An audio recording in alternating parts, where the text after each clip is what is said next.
Corona virus को लेकर ऑस्ट्रेलियाई मीडिया ने बड़ा दावा किया है। इस दावे के बाद एक बार फिर कोरोना के पैदा होने की जगह पर बहस शुरू हो गई है। ऑस्ट्रेलिया मीडिया का दावा है कि कोरोना वायरस 2020 में अचानक नहीं आया, बल्कि इसकी तैयारी चीन 2015 से कर रहा था। चीन की सेना 6 साल पहले से कोविड-19 वायरस को जैविक हथियार की तरह इस्तेमाल करने की साजिश रच रही थी। द वीकेंड ऑस्ट्रेलियन ने अपनी रिपोर्ट में ये खुलासा किया है।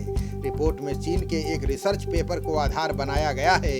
इसमें कहा गया है कि चीन 6 साल पहले से सार्स वायरस की मदद से जैविक हथियार बनाने की कोशिश कर रहा था। रिपोर्ट के मुताबिक चीनी वैज्ञानिक और हेल्थ ऑफिसर्स 2015 में ही कोरोना के अलग अलग स्ट्रेन पर चर्चा कर रहे थे। उस समय चीनी वैज्ञानिकों ने कहा था कि तीसरे विश्व युद्ध में इसे जैविक हथियार की तरह उपयोग किया जाएगा। इस बात पर भी चर्चा हुई थी कि इसमें हेरफेर करके इसे महामारी के तौर पर कैसे बदला जा सकता है।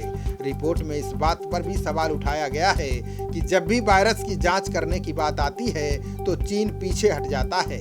ऑस्ट्रेलियाई साइबर सिक्योरिटी एक्सपर्ट रॉबर्ट पाटर ने बताया कि ये वायरस किसी चमगादड़ के मार्केट से नहीं फैल सकता। ये थ्योरी पूरी तरह से गलत है। चीनी रिसर्च पेपर पर गहरी स्टडी करने के बाद रॉबर्ट ने कहा कि वो रिसर्च पेपर बिल्कुल सही है। हम चीन के रिसर्च पेपर पर अध्ययन करते रहते हैं। इसमें पता चलता है कि चीनी वैज्ञानिक क्या सोच रहे हैं। ऑस्ट्रेलियाई मीडिया की इस रिपोर्ट को खारिज नहीं किया जा सकता। पिछले साल अमेरिका के तत्कालीन राष्ट्रपति डोनाल्ड ट्रंप ने कई बार सार्वजनिक तौर पर कोरोना को चीनी वायरस कहा था। उन्होंने कहा था कि ये चीन की लैब में तैयार किया गया और इसकी वजह से दुनिया का हेल्थ सेक्टर तबाह हो गया है। कई देशों की इकोनॉमी इसे संभाल नहीं पाएंगी। ट्रंप ने तो यहाँ तक कहा था कि अमेरिकी खुफिया एजेंसियों के पास इसके सबूत हैं और वक्त आने पर वो दुनिया के सामने रखे जाएंगे। बहरहाल ट्रंप चुनाव हार गए और बाइडेन एडमिनिस्ट्रेशन ने अब तक इस बारे में सार्वजनिक तौर पर कुछ नहीं कहा। ब्लूमबर्ग ने पिछले दिनों एक रिपोर्ट में इस तरफ इशारा किया था कि अमेरिका इस मामले में बहुत तेजी और गंभीरता से जांच कर रहा है। अब इजराइल ने भी बिना नाम लिए चीन की तरफ इशारा किया है।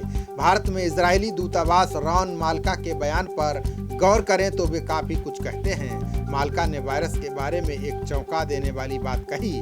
उन्होंने कहा कि एक चीज पर हमें नजर रखनी होगी कि ये वायरस बेहद संदिग्ध किस्म का है। हम इसकी चपेट में बार बार आ रहे हैं। ये हमें चौंका रहा है। आप इजराइल को ही देख लीजिए। हमने इस वायरस की 3 लहरों का सामना किया।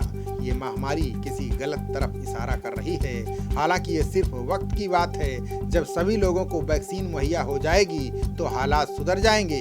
भारत भी इस महामारी की चपेट से बहुत जल्द उबर जाएगा। माल्का ने कहा कि कोरोना महामारी के दौर में भारत ने हमारी जो मदद की उसे हम कभी भुला नहीं सकते।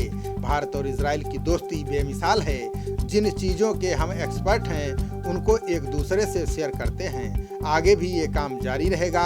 ये अपने लोगों की जान बचाने की जंग है। खबरों का सिलसिला जारी रहेगा। देखते रहिए जनप्रवाद। नमस्कार।